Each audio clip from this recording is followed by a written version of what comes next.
Good evening నేను Chandu welcome to exclusive field report. ఇవాల్టి field రిపోర్ట్ల అంశాలని వన్ బై వన్ చూద్దాం. ఇప్పుడు ముందుగా కర్నూలు జిల్లాలో రేపు ప్రధాని మోదీ పర్యటించనున్నారు.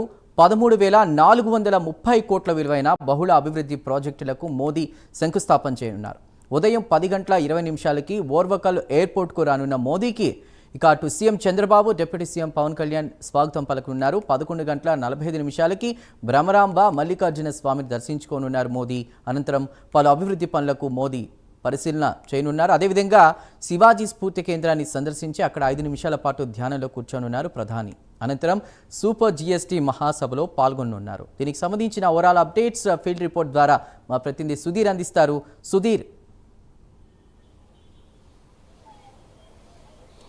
Good evening Chandu. ముఖ్యంగా చూసుకుంటే కనుక ఏదైతే ఉమ్మడి కర్నూలు జిల్లాలో రేపైతే కనుక మన దేశ ప్రధాని నరేంద్ర మోదీ అయితే కనుక పర్యటిస్తారని చెప్పుకోవచ్చు. అయితే ఈ నేపథ్యంలో రాష్ట్ర ప్రభుత్వం అటు పూర్తి స్థాయిలో కూడా ఏర్పాట్లు అయితే కనుక ఇప్పటికే పూర్తి చేసిందని చెప్పుకోవచ్చు. అయితే ముఖ్యంగా మనం చూసుకుంటే కనుక రేపు ఉదయం 10 గంటల సమయంలో కూడా నరేంద్ర మోడీ ఢిల్లీ నుంచి కూడా ప్రత్యేక విమానంలో కూడా ఆయన అయితే కనుక ఏదైతే ఓర్వకల్లో ఉన్నటువంటి విమానాశ్రయానికి కూడా చేరుకోనున్నారు. అయితే ఇక్కడ పూర్తి స్థాయిలో మనం చూసుకుంటే కనుక రాష్ట్ర ముఖ్యమంత్రి చంద్రబాబు నాయుడు, అలాగే రాష్ట్ర డిప్యూటీ సీఎం పవన్ కళ్యాణ్ కూడా పూర్తి స్థాయిలో కూడా ఆయనకైతే పెద్ద ఎత్తున స్వాగతం పలకనున్నారు. అయితే అక్కడ దాదాపుగా ఇద్దరితో కూడా పూర్తి స్థాయిలో ముచ్చటించిన అనంతరం కూడా అక్కడి నుంచి ప్రత్యేక హెలికాప్టర్ ద్వారా కూడా ఏదైతే సున్నిపెంటలో ఏర్పాటు చేసేటువంటి హెలిప్యాడ్కి కూడా ప్రధానమంత్రి నరేంద్ర మోడీ ఇక్కడికి చేరుకోనున్నారు. అయితే ఇక్కడి నుంచి ఆయన రోడ్డు మార్గాన పూర్తి స్థాయిలో ఉదయం 11:45 కూడా ఏదైతే ద్వాదశ జ్యోతిర్లింగాల్లో భాగంగా శక్తిపీఠమైనటువంటి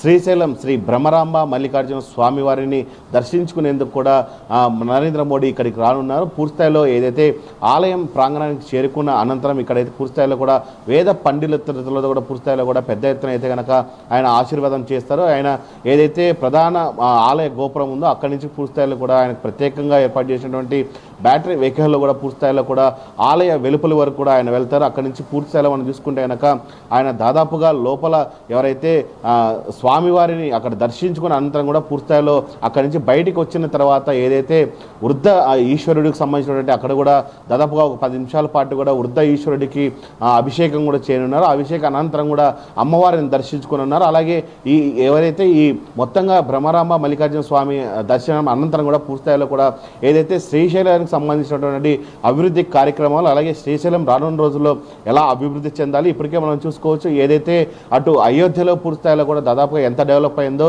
అలాగే మరోపక్క వారణాసి చూసుకుంటే ఎంతవరకు డెవలప్ అయిందో ఆ విధంగానే శ్రీశైలం కూడా పూర్తి స్థాయిలో కూడా పెద్ద ఎత్తున డెవలప్ అయ్యేందుకు పూర్తి స్థాయిలో కూడా మోడీ ఇక్కడైతే అడుగులు వేయనున్నారని చెప్పుకోవచ్చు. అయితే ముఖ్యంగా మోడీ శ్రీశైలాన్ని ఎందుకు ఎంచుకున్నారనే నేపథ్యంలో కూడా మనం చూసుకుంటే కనుక ఏదైతే దాదాపుగా 12 ఏదైతే శక్తిపీఠాలు ఉన్నాయో, అలాగే 18 శైవక్షేత్రాలు ఏదున్నాయో అందులో భాగంగా ఒక్కొక్కటి కంప్లీట్ చేయాలనే నేపథ్యంలో కూడా ఏదైతే శక్తిపీఠమైనటువంటి అలాగే శైవక్షేత్రమైనటువంటి శ్రీశైలాన్ని మోడీ కూడా ఎంచుకున్నారని చెప్పుకోవచ్చు. అయితే పూర్తి స్థాయిలో కూడా ఏదైతే శ్రీశైలంకి సంబంధించిన అభివృద్ధి కార్యక్రమాలు అన్నీ ఇక్కడ ముగిసిన తర్వాత ఆయన మళ్ళీ రోడ్డు మార్గాన పూర్తి స్థాయిలో ఏదైతే శ్రీశైలంలో ఉన్నటువంటి శివాజీ శక్తి స్ఫూర్తికి సంబంధించినటువంటి కేంద్రానికి కూడా వెళ్ళనున్నారు. అక్కడ దాదాపు మనం చూసుకోవచ్చు. ఇక్కడ శివాజీ స్ఫూర్తి కేంద్రంలో దాదాపుగా 7 అడుగులకు సంబంధించినటువంటి శివాజీ మహారాజుకి సంబంధించినటువంటి విగ్రహం ఉంది. ఇక్కడ దాదాపుగా అక్కడ ఏదైతే ఆర్ట్ గ్యాలరీని కూడా ఏర్పాటు చేయడం జరిగింది. అయితే మనం చూసుకోవచ్చు గతంలో శివాజీ మహారాజు యుద్ధం చేసిన కాలం నాటి నుంచి ఎంతమంది నవాబులను కలిశాడు, ఎన్ని యుద్ధాలు చేశాడని సంబంధించినటువంటి ఇక్కడ కొన్ని చిత్రలేఖలను పెట్టడం జరిగింది. ఆ చిత్రలేఖలను కూడా నరేంద్ర మోడీ అయితే పరిశీలిస్తారు. అక్కడ ఉన్నటువంటి నిర్వాహకులు కూడా పూర్తి స్థాయిలో కూడా నరేంద్ర మోడీకి ఎక్స్ప్లెయిన్ చేసే విధంగా కూడా అక్కడ ఏర్పాటు చేశారని చెప్పుకోవచ్చు. అయితే దాని పక్కనే మనం చూసుకోవచ్చు ఏదైతే అమ్మవారికి సంబంధించినటువంటి ఒక ఆలయం ఉంది. ఆ ఆలయంలో కూడా పూర్తి స్థాయిలో చూసుకుంటే కనుక పెద్ద ఎత్తున కూడా అమ్మవారిని అక్కడ అలంకరించడం జరిగింది. ఆ ఆలయంలో నరేంద్ర మోడీ దాదాపుగా 5 నిమిషాల పాటు కూడా ధ్యానంలో కూర్చొని ఉన్నారు. ముఖ్యంగా చూసుకుంటే కనుక ఆ అమ్మవారిని చూస్తేనే 1000 కళ్ళు కూడా చాలా వారి నేపథ్యంలో కూడా అమ్మవారు అలా ఉంటారు. అలాంటి అమ్మవారి దగ్గర అయితే కనుక నరేంద్ర మోడీ దాదాపుగా 5 నిమిషాల పాటు ధ్యానంలో కూర్చుంటారు. అక్కడి నుంచి ఆయన ధ్యానం కూర్చున్న తర్వాత రోడ్డు మార్గాన మళ్ళీ సున్నిపెంటకు వెళ్ళి సున్నిపెంట నుంచి హెలికాప్టర్ ద్వారా కూడా ఏదైతే కర్నూలులో ఏర్పాటు చేసినటువంటి సూపర్ జిఎస్టీ సభకు సంబంధించి అక్కడ మాట్లాడున్నారు.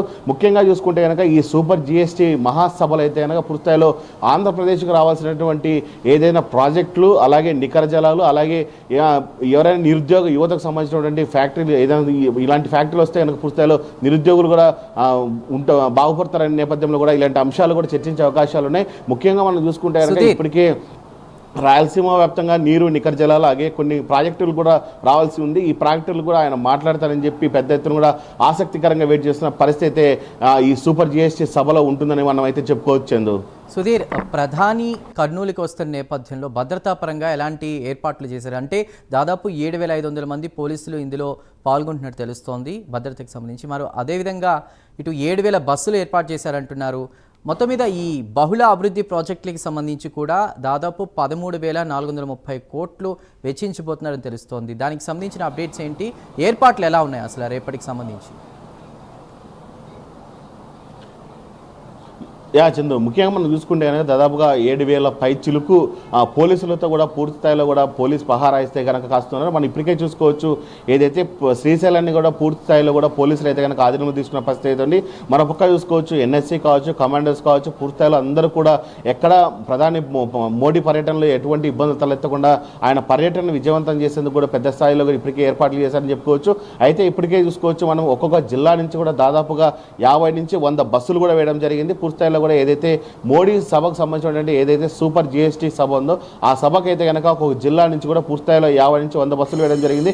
అక్కడి నుంచి కూడా పెద్ద ఎత్తున కూడా కార్యకర్తలను, అభిమానులను తరలించేందుకు కూడా ఏర్పాటు చేశారని చెప్పుకోవచ్చు. అయితే ఆయన పర్యటనకు సంబంధించి అడుగడుగున మనం చూసుకుంటే కనుక పెద్ద ఎత్తున కూడా సీసీ కెమెరాలు కూడా పెట్టడం జరిగింది. అయితే అడుగడుగున ఒక కానిస్టేబుల్ పెట్టడం జరిగింది. అలాగే మనం ముఖ్యంగా చూసుకుంటే కనుక ఏదైతే సున్నిపేట నుంచి దాదాపుగా శ్రీశైలం వచ్చే దాదాపు మనం చూసుకుంటే ఆ 7 కిలోమీటర్ మాత్రం ఉంటుంది. అయితే ఈ 7 కిలోమీటర్లు అటవీ ప్రాంతంలో ఉన్న నేపథ్యంలో కూడా పూర్తిస్థాయిలో అక్కడ కుంబింగ్ నిర్వహిస్తూ కూడా పూర్తిస్థాయిలో ఎటువంటి అవాంఛనీయ సంఘటనలు జరగకుండా ఆయన పర్యటన విజయవంతం చేసేందుకైతే కనుక పెద్ద ఎత్తున కూడా ఏర్పాటు చేశారు. ఇప్పటికే జిల్లా ఎస్పీ కూడా పూర్తిస్థాయిలో కూడా కలిగి తిరుగుతూ పూర్తిస్థాయిలో చేస్తున్నారు. అలాగే మనం మరోపక్క చూసుకుంటే కనుక ఏదైతే సూపర్ జిఎస్టీకి సంబంధించిన సభ అయితే కనుక పూర్తిస్థాయిలో దాదాపుగా ఆ ప్రాంగణం అంతా ఇప్పటికే ఎన్ఎస్జీ కూడా ఏదైతే వాళ్ళ ఆధీనంలో తీసుకుందని చెప్పుకోవచ్చు. ఇప్పటికే అక్కడ పరిసర ప్రాంతం కూడా ఎన్ఎస్జీ వాళ్ళు, కమాండో వాళ్ళు కూడా పూర్తిస్థాయిలో కూడా అక్కడ ఏర్పాటు చేసిన పరిస్థితి అయితే ఉంది.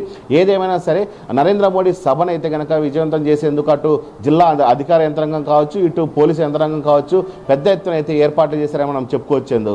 Right Sudheer, thank you for the report. మరో అంశం చూద్దాం. సూర్యాపేట నియోజకవర్గ ఇన్ఛార్జ్ పంచాయతీ గాంధీ భవన్కు చేరింది.